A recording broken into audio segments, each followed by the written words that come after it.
So today we're going to look at something which I think is really basic but everyone should know how to do, and that is jump starting a car. Not everyone has these beautiful long legs that will guarantee someone will stop to help when you need it, so it's really important that you know how to do it yourself. So let's have a crack. Going to look at both using a new car and one of the old cars so you can see the difference between where you connect it up. The main thing that you have to remember is basically you just go from red to red and black to black. So red's positive and black is negative. As long as you do that, you're right, but there is a sequence, if you can remember it, which is even more ideal. I'll show you now. So in this case, the car that needs to be jumped is an old girl. So we're going to get your jumper leads. So as I said, red to red, black to black. On the older car types and some of the modern ones, you'll actually have access to where the battery is, which is nice and easy. However, for some of the newer car types where you don't have access to the battery, you have to connect it to a different point. So if you can remember, you start on the bad battery, the one that needs jumping, with the red or positive lead. So we're going to clip that on here. Just want to put it right onto the terminal, and you want a nice good contact. So make sure that it's not moving around and it's nice and firm. From there, you go from the bad battery to the good battery. Now, in some of the modern cars, you won't actually have access to the battery, so you'll have a point which is marked as a positive connection. If you can't readily find it, it can vary. Sometimes they're in the front, sometimes they're in the boot. Look in your car book and that'll tell you where it is. So again, just want to make sure it's a good connection there. So we've gone from the bad battery to the good battery. And then again, from that good battery, we're now going to do the negative, which is the black, and find the connection point here.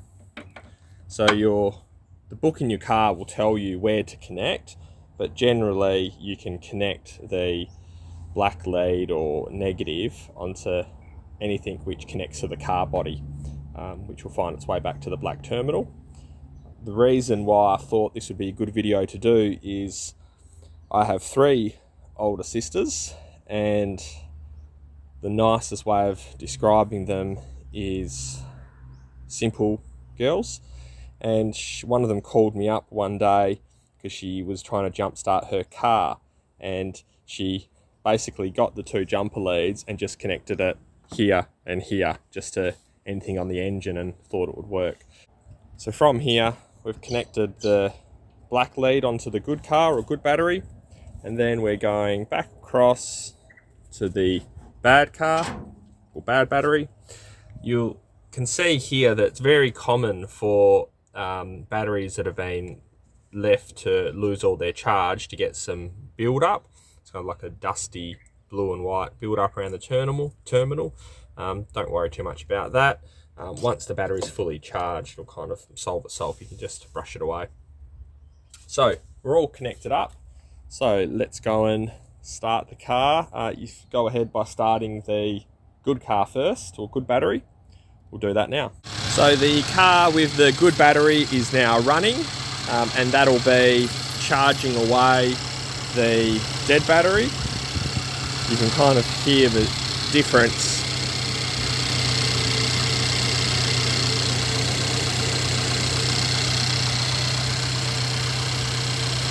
So that's now charging away the dead battery. Depending on the engine size and how flat your battery was to start, it might take a few minutes before you can attempt to jump start the car with the dead battery. What can speed it up is just giving a bit of acceleration to the good battery car that's running it. So here,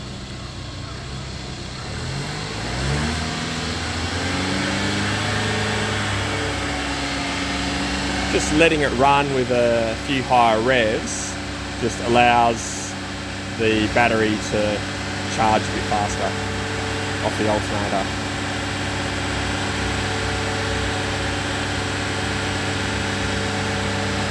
So you want to do that for a few minutes.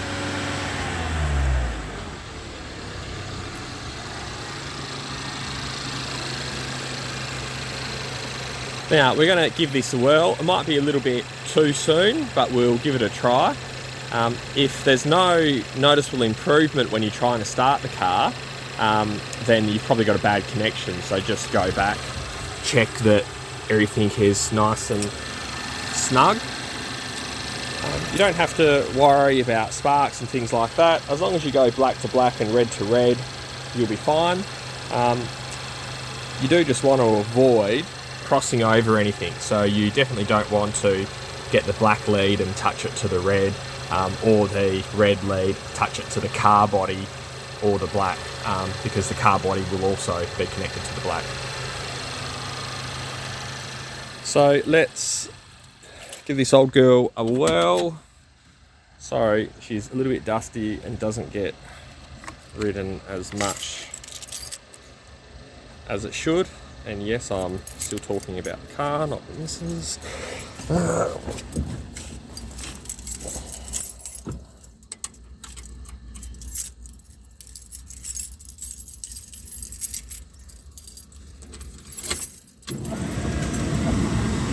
And kids have been in my car pressing all the buttons. Right, we're good to go. Oh, so still not enough.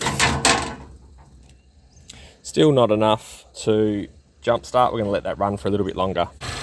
So you might notice that when you are connecting or disconnecting, you might get, so I can set there, some small sparks. Not to worry about it. Once you put it in direct contact, it'll be good.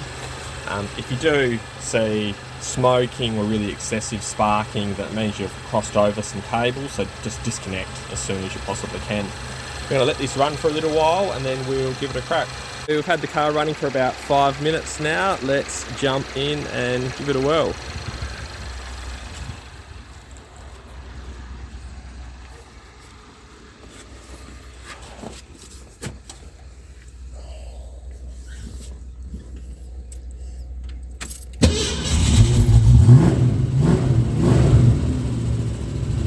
And there we have it.